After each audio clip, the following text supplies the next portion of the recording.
कैसा बुद्ध की धरती है, ये कैसा बाबा साहब की धरती है। तो आज आप मर्द हैं, आप जिंदा हैं, तो जिंदा कौम अगर है तो आपकी अपनी जिंदगी का दांव पर लगाने के लिए शपथ लेना होगा कि मैं जिंदा हूं और हमें जिंदा रहते हुए हमारे बहनों पर कोई अत्याचार नहीं करेगा। हमें इस बात का सौगंध लेना होगा, संकल्प लेना होगा। लेंगे हम लोग संकल्प है?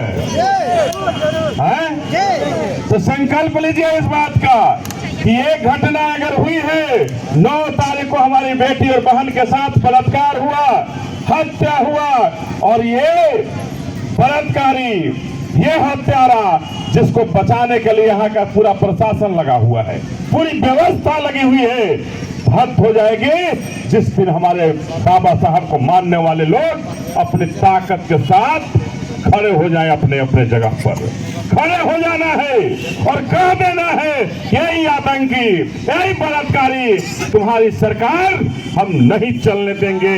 हमारी मांग है कि इसको 24 घंटा के अंदर इन दोनों की गिरफ्तारी, इन दोनों अपराधियों की गिरफ्तारी, ये हमारी पहली मांग है कि इन दोनों अपराधियों को गिरफ्तार करो और स्पीडी ट्रायल से केस को खत्म करो और इन दोनों को फांसी का सजा दो।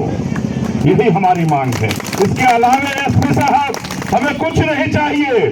हम आए हैं पटना से कहने, बहुजन समाज पार्टी के प्रदेश प्रभारी हो बहन जी ने भेजा है कि जाओ बिहार के अंदर जहां भी बेटी बहन के साथ, हमारे समाज के साथ अगर कोई घटना घटित होता है, उसे न्याय दिलाने की अंतिम लड़ाई लड़ लेना, वहीं रहना होगा, मरना होगा, मर जाना, लेकिन न्याय दिला कर आना। हम इस घोषणा के साथ आए, हम इस संकल्प के साथ आए हैं। चाहे जितनी गोलियां इस चित्तौड़गढ़ में चलेंगी, खा लेंगे अपने सीने पर, ऑफ नहीं करेंगे, लेकिन उस बेटी को न्याय दिलाए बिना हम शांत नहीं बैठेंगे। हम बेटी को न्याय दिलाए बिना शांत नहीं बैठेंगे और न्याय दिला कर रहेंगे। चाहे एसपी साहब आप जो करना है कर लीजिए। आपका थानेदार केस को खत्म करने के लिए पूरा तामा जामा बुन रहे हैं, बोल रहे, लेकिन उन्हें भी नतमस्तक होना होगा बाबा साहब के संविधान के तरफ, बाबा साहब के अनुयायियों के तरफ, और बाबा साहब के लोगों को न्याय देना पड़ेगा, देना पड़ेगा।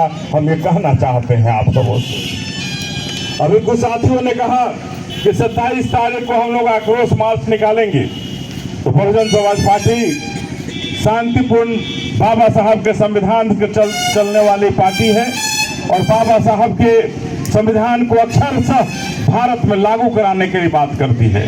हम शांतिपूर्ण मार्च निकालेंगे और मार्च निकालकर कलेक्ट्रेट तक जाने का है, गांधी मैदान से निकलकर हम वहां तक जाएंगे और अगर न्याय नहीं मिलता है तो इस आंदोलन को पटना भी ले जाना होगा, वहां ले जाकर के मुख्यमंत्री का घेराव करना होगा। उससे भी बहुजन समाज पार्टी पीछे नहीं छूटे। लेकिन अभी हम कहना चाहते हैं आप सबों से, यहाँ का एसपी क्या कर रहा है, यहाँ का डीएम क्या कर रहा है, क्यों इन घटनाओं पर वहां तक नहीं जा पाता है? हमारे लोगों के दरवाजे पर जाने में शर्म आती है क्या? हम दलित हैं तो दलित बस्तियों में जाने से एसपी साहब क्यों शर्माते हो? हमारे लोगों को न्याय नहीं देते हो। तुम्हारे लोग, तुम्हारा थानेदार उस केस को रफा दफा करना चाहता है। तुम सोए हुए क्यों अपने बंगले में? किस ऐसो आराम की जिंदगी में सोए हुए हो? क्या आईपीएस और आईएएस की डिग्री लिए हो, नौकरी लिए हो, तो यही शपथ लिए हो कि हम दलितों के दरवाजे नहीं जाएंगे, हम दलितों के घर नहीं जाएंगे? मैं आपसे कहना चाहता हूं एसपी साहब, डीएम साहब, तत्काल उसके घर तक जाइए और उसके घर पर जो करना होगा कीजिए, लेकिन अपराधियों की गिरफ्तारी 24 घंटा के अंदर तय कर लीजिए, नहीं तो बहुजन समाज पार्टी शांत नहीं बैठने वाला है। बहन मायावती के नेतृत्व में हम आंदोलन के रास्ते को अख्तियार कर चुके हैं और यह आंदोलन आप माताओं और बहनों का साथ, आप भाई और अभिभावकों का साथ ये बता रहा है कि आज पूजा बेटी हमारे खंभा गांव के हमारे साथ नहीं है, लेकिन उस बेटी के साथ हमारे इतने हजारों लोग खड़े हैं उसे न्याय दिलाने के लिए और उसके न्याय के लिए अंतिम मुकाम तक जाने के लिए ये हजारों परिवार के लोग तैयार हैं। इसलिए ये लड़ाई साधारण नहीं है।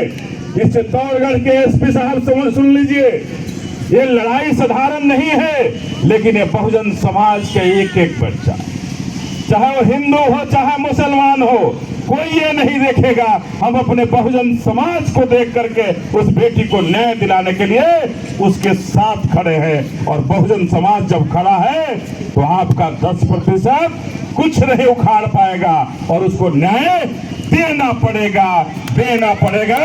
आप शांति से नहीं बैठ सकते हैं, इसलिए आप अभी भी सचेत हो जाइए। हम आह्वान करना चाहते हैं कि आंदोलन का रूप जब ले चुका है तो 24 घंटा में अगर कल तक गिरफ्तारी नहीं होती है तो हम माताओं और बहनों से कहना चाहते हैं और आप भाइयों से कहना चाहते हैं कि एसपी साहब को, यहाँ के एसपी साहब को, यहाँ के डीएम साहब को चूड़ी भेजने का काम कीजिए। भेजिए उनको चूड़ी, अपने चूड़ी उतार करके कि ले लीजिए, पहन लीजिए चूड़ी।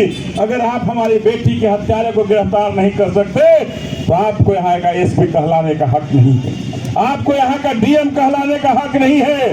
हम अपनी चूड़ियां उतार कर आपको दे रहे हैं, पहन लीजिए और घर में बैठे रह जाइए और उस हत्यारे के साथ गलबहियां करते रहिए जिस तरह के यहाँ की माफियाओं की सरकार करे। हम उस डबल इंजन की सरकार के लोगों को चेताना चाहते हैं, इस डबल इंजन की सरकार को बताना चाहते हैं कि डबल इंजन की सरकार, कहां तुम्हारा इंजन फेल हो गया है?